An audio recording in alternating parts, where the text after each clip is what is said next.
बिस्मिल्लाहिर्रहमानिर्रहीम। उम्मीद करता हूँ तमाम तर लोग खैर आफियत से होंगे। एक नई वीडियो में खुश आमदीद करूँगा। नाज़रीन, आज़ाद कश्मीर के अंदर सियासी गहमा गहमी तो जारी है, लेकिन दूसरी जानिब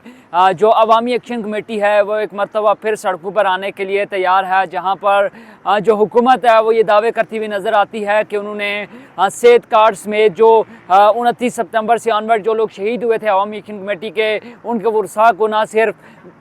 मुआवजा देने का जो ऐलान कर रखा था वो वादा पूरा कर दिया, बल्कि बहुत से ऐसे और वादे थे जो कि पूरे कर दिए हैं। अब दूसरी जानिब देखा जाए तो जो अवामी एक्शन कमेटी है वो हमें वाज़ेह तौर पर यह कहती हुई नज़र आती है कि हुकूमत न सिर्फ अपने पुराने किए हुए वादे पूरे नहीं कर रही, बल्कि जो वो एक मरतबा फिर से जो नई खिलाफ वर्जियाँ वो भी करती हुई नज़र आ रही है। अब पिछले दिनों पब्लिक अकाउंट कमेटी समेत जो मुख्तलिफ कमेटियाँ थी उनकी जो चेयरमैनशिप थी वो ऐसे लोगों को दी गई, ऐसे जो अरकान असम्बली थे उनको दी गई जिनका ताल्लुक महाजिन शिस्त पर मुंतखब होने वाले अरकान में से था। अब अवामी एक्शन कमेटी ने वाज़ेह तौर पर यह कहा था कि जो ये महाजिन की 12 नशिस्तें हैं इनमें से किसी को भी ना तो किसी किस्म की जो वजारत दी जाएगी, ना तो इनको किसी किस्म का फ़ंड दिया जाएगा, और ना ही इनको किसी किस्म की जो है वो इनकी सीटों का खात्मा किया जाए।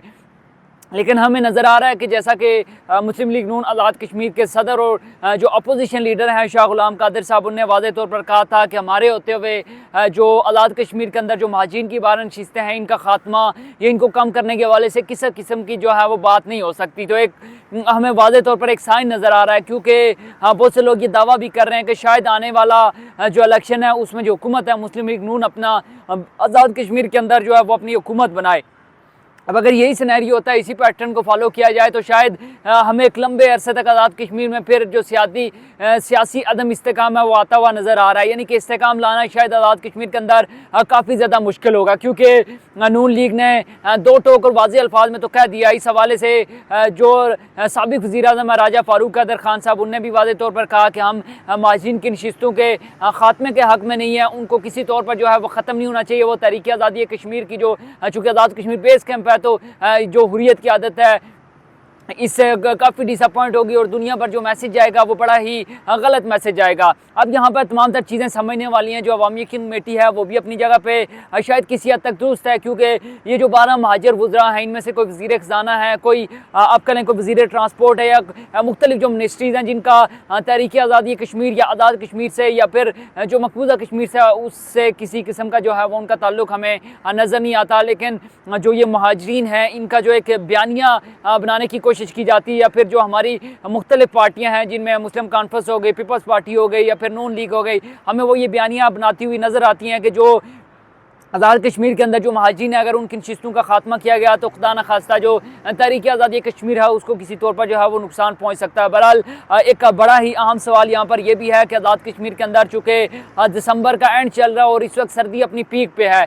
लेकिन क्या इस तमाम तर सिचुएशन के अंदर अवामी एक्शन कमेटी एक मरतबा फिर चौथी बार, यानी कि जो कारकुनान है या जो अवामी एक्शन कमेटी है आज़ाद कश्मीर भर से जो अवाम है उनको निकालने में कामयाब हो पाएगी? लेकिन इससे पहले हमें याद है कि जब जो आटा और सस्ती बिजली के लिए जो एक एहतजाज किया गया था उसके लिए दिसंबर के अंदर ही एक बड़ी तादाद में जो अवाम है वो निकली थी। तो इतने सख्त मौसम में एक मरतबा फिर क्या अवामी एक्शन कमेटी बाहर निकलने में कामयाब हो जाएगी? और अगर उनके जो मुतालबात हैं, ज़ाहिर सी बात है मुतालबात तो मान लिए गए थे, एक माहिदा किया गया था, तो माहिदे पर अमल दरामद अवामी एक्शन कमेटी के मुताबिक किसी हद तक नहीं हो रहा। तो अगर उस पर अमल दरामद नहीं होता तो वे आउट क्या है, नेक्स्ट प्लान क्या होगा अवामी एक्शन कमेटी के पास? क्या वो एक मरतबा फिर सड़कों पर निकलेंगे, 6-7 दिन के लिए जो है वो आज़ाद कश्मीर को बंद करेंगे, फिर किसी किस्म की यकीन दहानी होगी?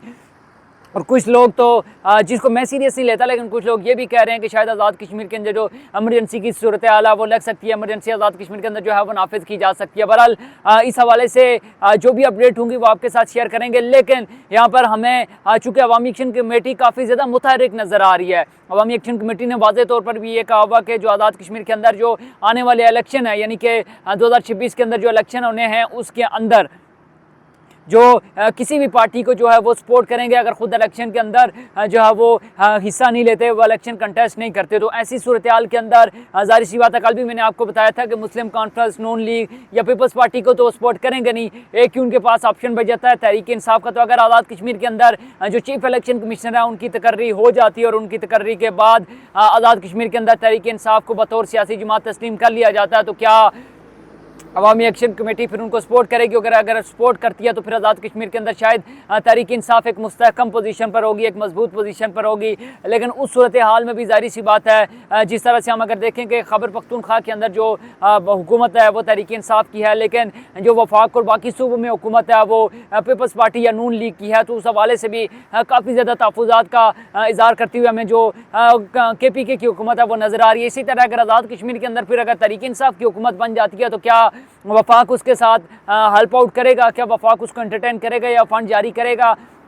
ये भी बड़ा ही आम सवाल है। लेकिन जो अहम और मेन जो पॉइंट है वो हमारे सामने यही है कि अवामी एक्शन कमेटी एक मरतबा फिर जो सड़कों पर आने के लिए तैयार है। इसी दौरान जो अपोजिशन लीडर हैं शाह गुलाम कादिर साहब, जो कि अभी अभी अपॉइंट हुए थे, जिनने जो चौधरी अनवारुल हक है उनकी हुकूमत गिराने में भी जो है वो वोट दिया था। फिर जो नए वज़ीर आज़म हैं फैसल मुमताज़ राठौर साहब, उनको भी वोट जाहिर सी बात है एक ही टाइम में एक वोट कास्ट होता है, लेकिन वो 2 लोगों के लिए होता है। यानी कि आपने एक वज़ीर आज़म को उतारना है, दूसरे को लगाना है, तो उसके लिए उन्हें वोट दिया था। फिर आप अपोजिशन लीडर के तौर पर भी जो है वो सामने आगे, तो उनको हटाने के लिए जो मुख्तलिफ खबरें हैं वो गर्दिश करें। कहा यह जा रहा है कि शाह गुलाम कादिर साहब को